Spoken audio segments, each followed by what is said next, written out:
Hi everyone. We can see in this Amibroker chart all time frames are disabled with intraday option.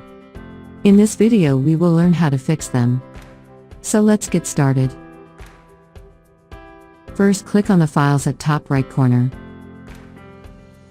Click on Database Settings. Now Database Settings option will be open. Select the local database and data source.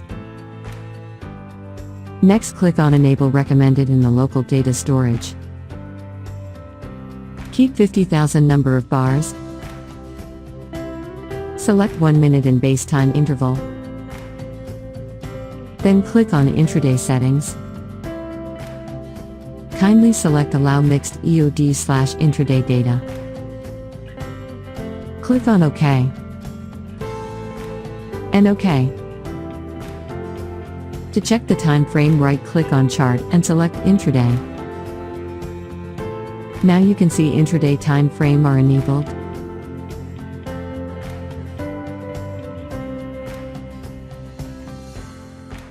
Kindly backfill data from equalert for 5 or more days.